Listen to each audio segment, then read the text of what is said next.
कल की कथा में हमने यहीं तक श्रवण किया माता अदिति की तपस्या। उस तपस्या में असुर ने क्या कर दिया, पहले जाके देवता का रूप धारण करके माता अदिति को बताया कि आपको तपस्या करना ठीक नहीं है, आप तपस्या मत कीजिए। तो परंतु अदिति माता अदिति ने मानी नहीं। अदिति देवताओं की मां है और दिति असुरों की। जब असुरों ने स्वर्ग को जीत लिया, माता अदिति को चिंता हुई, उन्होंने तपस्या करी। तपस्या में देवता का ही स्वरूप धारण करके वो आके समझाते हैं, अदिति माता नहीं मानती, फिर उन्होंने और उस जंगल में आग लगा देते हैं। परंतु अग्नि जो है सारा जंगल को जला देती है, माता अदिति को नहीं जलाती। तो उसके बाद वहां पर क्या हुआ, माता अदिति जली नहीं और भगवान की तपस्या में मग्न रही। जिन हरि का स्मरण करने मात्र से ही संपूर्ण दुख नष्ट हो जाते हैं, उन्हें अग्नि अथवा दैत्य क्या कष्ट पहुंचा सकते हैं, ऐसा हो ही नहीं सकता। उसके उपरांत प्रसन्न बदन कमल नेत्र तथा शंख चक्र गदाधारी भगवान नारायण जी अदिति के पास पहुंच गए। तथा प्रसन्न बदन पद्मपत्रायते क्षण प्रादुरासित समीपस्थ शंख चक्र गदाधर। और मुस्कान युक्त प्रभा मंडित मुख वाले श्री विष्णु भगवान जी ने अपने पवित्र हाथ से अदिति को स्पर्श करते हुए कहा, भगवान कहने लगे, देव माता, मैं तुम्हारी तपस्या से प्रसन्न हूं, निस्संदेह तुम्हारा कल्याण होगा। और हे महाभागे, तुम डरो मत, जो चाहो वर मांगो। और विष्णु भगवान के यह कहने पर देव माता अदिति ने और सब लोगों को सुख देने वाले श्री विष्णु भगवान जी को पहले प्रणाम किया। उसके बाद कहने लगे, हे देवादिदेव, हे सर्वव्यापी जनार्दन, आप सत्य आदि गुणों के भेद से लोक व्यापार के कारण हैं और आपको नमस्कार है। हे बहुरूप, हे अपरूप, हे अद्भुत रूप वाले, हे निर्गुण, हे सगुण, आपको नमस्कार है। सगुण भी वही है, निर्गुण भी वही है, निराकार भी वही है, साकार भी वही है। हाँ, हे परम ज्ञान रूपी लोकनाथ, हे भक्त वत्सल, हे मंगल मूर्ति। हाँ, नमस्ते बहुरूपाय अरूपाय नमो नमः, सर्वेकाद्भुत रूपाय निर्गुणाय गुणात्मने, नमस्ते लोकनाथाय परम ज्ञान रूपिणे, सद्भक्त जनवात्सल्य शिलीने मंगलात्मनः। और उन्होंने प्रार्थना किया और देव माता अदिति ने, मुनि लोग जिन आदि पुरुष के अवतारों की अपनी अपनी अभिष्ट सिद्धि के लिए अर्चना करते हैं, उन्हें नमस्कार है। जिन्हें वेद और मुनि जन भी नहीं जान पाते, नेति नेति कहकर पुकारते हैं। तेरा यश गीता में ढूंढा, है ना, कि नेति नेति गाया है। और सभी शास्त्रों ने ये भी नहीं है, ये भी नहीं है, ये भी नहीं है, यही कहा है। और सभी शास्त्रों ने वर्णन किया है, और परंतु पार नहीं पाए। ऐसे भगवान आप, मैं आपको प्रणाम करती हूँ, जो देवताओं के रक्षक है, शांत करुणा की समुद्र है। तथा मैं उन्हें प्रणाम करती हूँ जिनके चरण कमलों का पूजन करके लोग सिद्धि प्राप्त करते हैं। उन सर्व बंदित प्रभु को मैं प्रणाम करती हूँ, जो यज्ञेश्वर, यज्ञ के अधिष्ठाता है, यज्ञ भूज है, यज्ञ कर्म में निरत है, यज्ञ फल देने वाले तथा यज्ञ कर्म का ज्ञान कराने वाले हैं। हाँ, और मैं उन्हें प्रणाम करती हूँ। तो इस प्रकार से उन्होंने प्रार्थना किया, जिनका नाम लेने मात्र से अजामिल तर गया था। अजामिल की कथा तो सबने सुनी होगी, सुनी है। अजामिल जो है एक मूर्ख ब्राह्मण था, परंतु धनवान था। और उसके 9 पुत्र हुए। एक दिन संत जन घर में आए तो उन्होंने कहा कि हमें रहने के लिए जगह दो। बिल्कुल नहीं, बोले संतों के लिए, भगवान विरोधी था वो, तो संतों के लिए कोई यहाँ पर जगह नहीं है। वो कहने लगे महाराज हम इस टाइम कहाँ पर जाएं, क्योंकि रात का समय है, कहीं रहने का जगह नहीं है। हम आज के दिन रह लेंगे, कल सुबह उठकर हम चले जाएंगे। आपका इतना बड़ा महल है, कहीं ना कहीं जगह दे दो। बोले ना, बिल्कुल नहीं। तो फिर उन्होंने कहा कि हमें खाना के लिए, भोजन की जरूरत नहीं है, हमें बस रहने के लिए दे दो। फिर वो कहते हैं नहीं, हमारी अगर बात मानोगे, कुछ एक बात हम बताते हैं, हम आपके यहाँ नहीं रहेंगे। तो कहने लगे ठीक है, तो आपका एक और बेटा होने वाला है, 9 बेटे हो गए, एक और बेटा होने वाला है, उसका नाम नारायण रखना, तो हम आपके यहाँ नहीं रहेंगे। बोले बल्कि ये मानूंगा, पर संतों में आश्रय नहीं दूंगा। भगवान भजन का विरोधी था। तो उन्होंने संतों को कोर्ट में आश्रय दे दिया और आने वाले बालक का नाम रख दिया नारायण। अंत समय आया, उसने अपने बेटे के एक करुणा के कारण से, उनके साथ लगा होने के कारण से नारायण नाम पुकारा, तो दैव संयोग से भगवान नारायण के दूत आए, अजामिल को ले गया, जीवन भर जिसने पाप किया। बहुत बड़ा प्रसंग है, बहुत बड़ी कथा आती है इसमें। हाँ, तो नारायण नारायण नारायण पुकारा। जब अंत समय आया और यमराज के दूत आए, वो घबरा गया, डर के मारे उसने जो अपने बेटे को बुलाया। तो आए भगवान नारायण के दूत, यमदूत लेके जा रहे थे। आपस में उन्होंने कहा नहीं, इसने तो अंत समय में नारायण कहा है। बोले इसने तो जीवन भर पाप किया। फिर देवताओं के दूत उसको वैकुंठ धाम ले जाते हैं, ऐसा प्रसंग आता है। बोले जिनके नाम लेने से अजामिल तर गया, ऐसे भगवान। हाँ, यज्ञ श्रम यज्ञ भुजम यज्ञ कर्म सुनिश्चितम। बोले जैसे अजामिल जैसा पापी भी परम धाम को प्राप्त हुआ आपके नाम लेने से प्रभु, उन लोक साक्षी प्रभु की मैं वंदना करती हूँ। ब्रह्म आदि देवता भी माया पास में बनकर जिनके प्रभाव को नहीं जानते, मैं उनकी वंदना करती हूँ। जो हृदय कमल में रहने वाले प्रभु को दूर तथा प्रमाणातीत मानते हैं, उन ज्ञान के साक्षी प्रभु को नमस्कार है। जिनके मुख से ब्राह्मण, भुजाओं से क्षत्रिय, उरु से वैश्य तथा पाव से शूद्र उत्पन्न हुए, और जिनके मन से चंद्रमा, नेत्रों से सूर्य, मुख से इंद्र और अग्नि तथा प्राण से वायु की उत्पत्ति हुई, ऐसे भगवान। वो इंद्र, पवन, चंद्रमा और ईशान, यमराज, अग्नि, कुबेर, वरुण तथा सूर्य आप भी हैं। देवता, वृक्ष, पिशाच, राक्षस, पर्वत, सिद्ध, गंधर्व, नदी, भूमि तथा समुद्र सारा आप हैं। हे संसार के स्वामी, सब कुछ आप हैं, आपसे परे कुछ भी नहीं है। हे हरि, आप अखिल स्वरूप हैं, इसलिए मेरे पुत्रों की रक्षा करें। बोलिए गोविंद भगवान की। ऐसा कहकर देवताओं की माता ने बारंबार नमस्कार की, प्रणाम किया। फिर हाथ जोड़कर प्रसन्नता से आंसुओं को बहाती हुई कहने लगी, हे देवी, आप सबके आदि कारण हैं, मेरे ऊपर आप अनुग्रह कीजिए। मेरे पुत्र देवताओं को अकंटक राज्य दे दीजिए, जो असुरों ने जीत लिया है। हे अंतर्यामी, हे जगत रूप, हे सर्वभूत परमेश्वर, आप सब कुछ जानते हैं। हाँ, आपके परे कुछ भी नहीं है, इसलिए मैं आपसे क्या कहूं। फिर भी मेरे मन में जो कुछ है वो मैंने कह दिया।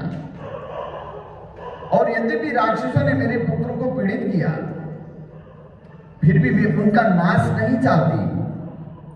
हाँ, माँ की वात्सलता जो होता है, माँ का ममता जो होता है, माँ की करुणा जो होती है ना, और उसका वर्णन ब्रह्मा जी भी नहीं कर सकते। वो करुणा का है। बोले कहते हैं ना, आदि गुरु शंकराचार्य जी कहते हैं, कुपुत्रो जायेता क्वचिदपि कुमाता न भवति। कुपुत्र हो सकता है, परंतु कुमाता कभी नहीं होती है। तो इसी प्रकार ये भी तो कह सकती थी कि उनका नाश हो जाए, कि हमारे पुत्र, हमारे जो बेटे हैं उनको राज्य मिल जाए, पर उन्होंने ऐसा नहीं कहा। उन्होंने क्या कहा? और उनका भी नाश ना हो, परंतु जितने अधिकार हैं उतना तो मिलनी चाहिए, कि मेरे बेटे की जितनी अधिकार हो, क्योंकि पहले उनका ही है, देवताओं का ही जो ये स्वर्ग है, तो उन्होंने असुरों ने जीत लिया, अब वो वापसी मिल जाए, बस उनका नाश भी ना हो। हाँ, और क्योंकि वह दीदी के पुत्र भी मेरे ही पुत्र है, वो भी कोई दूर के नहीं है, इसलिए आप उन्हें मारे नहीं। यह क्या कर वह साध्वी भगवान के प्रति पुनः विनीत बनी। तब कृपालु भगवान ने प्रसन्न होकर के क्या कहा कि हे देवी, हे कल्याणी, हे अदिति, एतान् हन्तुमिच्छामि मत्सुतादिति जायताम्, तान् हत्वा श्रियं देहि मत्सुतानाम् उवाचसा। हाँ, मैं तुम पर प्रसन्न हूं, भगवान ने कहा, मैं स्वयं तुम्हारा पुत्र बनूंगा। बोले क्यों? क्योंकि तुम तो अपने सौत के पुत्रों को भी प्यार करते हो। तुम्हारे द्वारा किए गए मेरे इस स्तोत्र को संसार में जो मनुष्य पढ़ेंगे ना, वह पुत्र और धन के क्षेत्र में संपन्नता अथवा अभाव नहीं पाएंगे। संपन्नता प्राप्त करके जो स्तोत्र तुमने गाया है, जो स्तोत्र तुमने प्रार्थना किया है, ये पद्म पुराण में एक स्तोत्र है, जो इस स्तोत्र को जो नित्य पाठ करते हैं उनको कभी भी दुख दरिद्र नहीं आते। तो भगवान ने कह दिया मैं तुम्हारा पुत्र बन के आऊंगा। बोले गोविंद भगवान की। इत्युक्तो देव देवेस्तु पुनः प्रीतम भागतः। बोले उसके बाद अंत में वह मेरी अत्यंत शुभ पद को प्राप्त करेंगे, अथवा उन्होंने क्या कहा, जो ये पाठ करेंगे उनको जीवन भर धन संपत्ति तो मिलेगा ही, अंत में परम पद की प्राप्ति भी होगी। अदिति बोली, हे देव, आप आदि पुरुष हैं, मुझे क्षमा करें। हे अनंत, आपके एक एक रोमकूप में करोड़ों हजार ब्रह्मांड विद्यमान है। हाँ, और आपकी तेज है, और आपके भाव को वेद तथा संपूर्ण देवता में नहीं जान पाते। प्रभु, मैं आपको किस प्रकार जान सकती हूँ?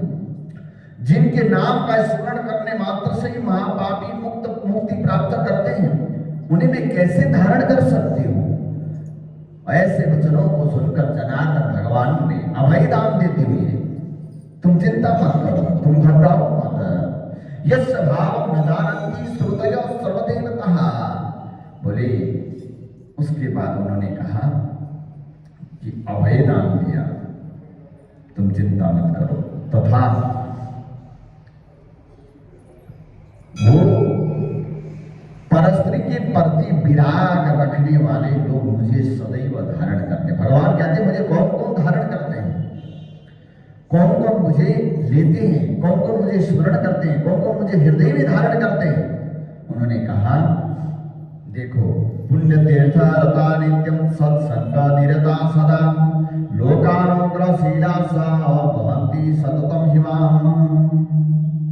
वो कहते हैं, हे देवी, तुम पतिव्रता साध्वी तथा सबका भला चाहने वाली हो, इसलिए मैंने तुम्हारा पुत्र बनना स्वीकार कर लिया। और हे देवी, मैं शत्रु को नष्ट करूंगा। और ऐसा कहकर देवादिदेव विष्णु देव माता अदिति के गले में माला तथा अभय दान देकर तिरोहित हो गए, अंतर्धान हो गए। उन्होंने अभय दान भी दिया। जो पाप से रहित है, जो सबको एक समान समझते हैं, सब में मेरे रूप को देखते हैं, भगवान कहते हैं वो मुझे धारण करते हैं। हाँ, तो इस प्रकार उन्होंने क्या कि अभय दान देकर और अदिति मां को निर्भय करके भगवान अंतर्धान हो गए। बोले गोविंद भगवान की जय। और उसके बाद यह क्या कर देवादिदेव विष्णु देव माता अदिति के गले में माला तथा अभय दान देकर तिरोहित हो गए। दक्ष नंदिनी देवताओं की माता अदिति भी संतुष्ट होकर खुश होकर के श्री विष्णु भगवान जी को प्रणाम करने के बाद अपने स्थान को लौट आई। उसके उपरांत लोक वंदिता दक्ष पुत्री अदिति ने समय पाकर सब लोगों को कल्याणकारी एक पुत्र को जन्म दिया। वह कैसा? बोले शंख चक्र दंड कमंडलों अमृत घट दरी तथा अन्न हाथ में लिए हुए, हाँ, बामन नामधारी भगवान का अवतार हुआ है। बोले बामन अवतार की जय। वो हजारों सूर्य के समान प्रकाशमान बामन भगवान जी जो है ना प्रकट हो गए। कमल नेत्र संपूर्ण आभूषण से युक्त तथा पीतांबरधारी। और उसके बाद ऐसा भगवान,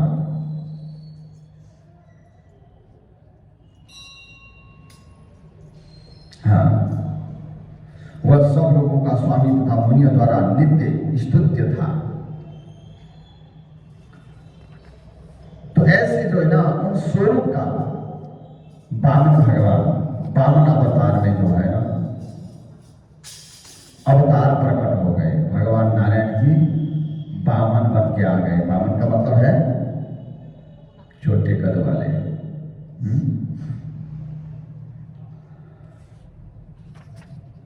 और वह संपूर्ण लोगों का स्वामी तथा मुनियों द्वारा नित्य स्तुत्य था। भगवान का अवतार जानकर कश्यप ऋषि प्रसन्न हो गए। पिता कश्यप और प्रणाम करते हुए इस प्रकार कहा। कश्यप जी बोले, हे अखिल विश्व के कर्ता, सबके पालक, सबके स्वामी, दैत्य नाशक प्रभु, मैं आपको नमस्कार करता हूं। पिता कश्यप ने कहा, हे भक्तजनों को प्रिय बामन रूपधारी आप त्रिविक्रम अमित विक्रम धनुष चक्र तलवार तथा गदा को धारण करने वाले हैं, आपको नमस्कार है। ये क्षीर समुद्र में शयन करने वाले प्रभु, भक्तों के हृदय में रहने वाले, सूर्य से अधिक तेजस्वी तथा पुण्य कथा कहने वालों को प्राप्त होने वाले, आपको नमस्कार है। आपके नेत्र सूर्य और चंद्रमा हैं और आप यज्ञ तथा यज्ञ का फल देने वाले भी आप हैं और सज्जनों को प्रिय तथा यज्ञ में विराजने वाले भी आप हैं। आपको नमस्कार है। कारणों के कारण शब्दादि से रहित, हे दिव्य सुख देने वाले तथा भक्तजनों के प्रिय, हे प्रभु आपको नमस्कार है। ब्रह्मनाशक मंद्राचल को धारण करने वाले प्रभु वही है। यज्ञ मारा तथा हिरण्यनाक्ष का वध करने वाले वो भी वही है। हाँ, और ये बामन रूपधारी क्षत्रिय कुल विनाशक रावण के संहारक वो भी आप हैं। हाँ, तथा नंद के पुत्र वो भी आप हैं। और ये कमलकांत, ये सुखदाई, ये स्मरण मात्र से संकटों को दूर करने वाले वो भी आप हैं। हाँ, और ये बामन स्तोत्र है जो कश्यप ने भगवान का स्तोत्र किया था, कश्यप ऋषि ने। और बोले जो ये स्तोत्र है ये भी संकट नाशक है। बामन स्तोत्र बोलते हैं, वैसे श्रीमद् भागवत में भी आता है। ये पद्म पुराण का है। पद्म पुराण में एक स्तोत्र है जो कश्यप ऋषि ने बामन भगवान से प्रार्थना की थी। ये संकट नाशक है, बहुत सुंदर, बहुत अच्छा जो है ना संकट नाशक स्तोत्र है। जो स्तोत्र को जो ये पढ़ेंगे तो वो संकट से मुक्त हो जाते हैं। बोले आपको नमस्कार है। इस बामन स्तोत्र को जो मनुष्य 3 संध्या काल में पढ़ता है वह धन, आरोग्य, संतान तथा नित्य उत्सवों से संपन्न होता है। चक्रासे गदाधराय नमस्तस्तु नमस्तस्मै पुरुषोत्तमाय नमः परारासि निवासनाय नमोस्तु सद्भक्त मनस्थिताय नमोस्तु सूर्याधनिता प्रभाय नमो नमः पुण्य कथागताय नमो नमोर्केतु विलोचनाय नमोस्तुते यज्ञ फल प्रदाय नमोस्तुते सज्जन वल्लभाय नमोस्तुते यज्ञ विराजिताय नमो नमः कारण कारणाय नमोस्तु शब्दादि विवर्जिताय नमोस्तुते दिव्य सुख प्रदाय नमो नमो भक्त जन प्रियाय नमो नमस्ते भ्रमनाशनाय नमोस्तुते मंदर धारणाय नमोस्तुते यज्ञ वराह नाम्ने नमो हिरण्यक्ष विदारकाय नमोस्तुते वामन रूप भारे नमोस्तुते क्षेत्र कुलांतकाय नमोस्तुते रावण मर्दनाय नमोस्तुते नंद सुताग्रजाय। ये संकट नाशक एक स्तोत्र है जो ये पद्म पुराण में है। तो जो ये नित्य पाठ करते हैं ये उनके सारे संकट दूर बहुत अच्छा जो है ना, ये जो संकट नाशक एक स्तोत्र है जो कश्यप ऋषि ने वामन भगवान से प्रार्थना की थी। अब इस प्रकार की स्तुति सुनने के बाद लोग वामन ने थोड़ा सा मुस्कुरा करके कश्यप ऋषि से कहा, उनको प्रसन्नता पूर्वक कहने लगे। भगवान बोले, पिताजी आपने जो स्तुति की है ना उससे मैं बहुत खुश हूँ। बोले, अब मैं शीघ्र ही आपकी सभी मनोकामनाओं को पूर्ण करूंगा। मैंने 2 बार आपके घर में जन्म लिया है, हाँ, और अब फिर पुत्र बन करके जन्म लूंगा। 2 बार आ चुका हूं आपका पुत्र बन के, हाँ, और तथा आपको उत्तम सुख प्रदान करूंगा। ऐसा क्या कर भगवान बाल रूप को प्राप्त हो गए। पहले शंख चक्र गदा पद्म रूपधारी कमंडल धारण लेकर के छत्र दंड लेकर के खड़े हो गए, और श्रीमान जी जब उनको खड़े देख करके वो घबरा गए, ये कौन आ गए, कहां से आ गए। फिर प्रार्थना किया, प्रार्थना करने के बाद वो छोटे बाल रूप हो गए, बालक का रूप धारण किया उन्होंने। और उसके बाद इतना कहने के बाद, और उसके बाद इसी बीच दैत्यराज बलि ने इधर क्या किया था, एक बहुत बड़ा यज्ञ किया था, हाँ, और दीर्घ काल तक चलने वाला एक यज्ञ का उसने आयोजन किया। उसने गुरु शुक्राचार्य तथा ऋषि मुनियों के अतिरिक्त उस यज्ञ में लक्ष्मी से श्री विष्णु भगवान जी को भी आमंत्रित किया था, सबको बुलाया। अभी स्वीकार करने के लिए ऋषि तथा ब्रह्मादि देवताओं से सुशोभित उस महायज्ञ में वामन महाविष्णु भी जब बलि के यज्ञ मंडप में पहुंच गए थे, हाँ, और उसने ऐसा यज्ञ किया था, उस यज्ञ में हर कोई कुछ न कुछ लेके जाता था। दानी था वो, बलि राजा दानी है, वो दान करने में जो बहुत ही प्रखर है। और वहां पर चाहे कोई दुष्ट हो अथवा सज्जन, जड़ हो वा ज्ञानी पंडित, जब भी कोई भक्तियुक्त होकर जो बुलाता है ना, भगवान वहां पहुंच जाते हैं। ज्ञान चक्षु वाले ऋषियों ने वामन और वहां पर वामन भगवान जी को भी पहचान लिया, और उन्होंने उस यज्ञ को देख करके वामन भगवान जी वहां पहुंच गए। उनका भी आह्वान तो किया था ना, भगवान नारायण जी का आह्वान किया था, सब देवताओं का आह्वान किया था उस यज्ञ में, और वामन भगवान भी पहुंच गए छोटे से करके, और दंड कमंडलू छत्र भी साथ में लेकर के देखते हुए भगवान पहुंच गए। बोले वामन भगवान की। और वहां पहुंचने के बाद इधर क्या हुआ, जब पहुंचते ही तुरंत शुक्राचार्य जी ने विचार किया आंख बंद करके, ये क्या हुआ, ये कौन आ गए इतने छोटे करके। तुरंत जो है ना एक अलग जगह में बलि राजा को ले गए शुक्राचार्य। ये देखो इन्होंने गड़बड़ कर दिया ना।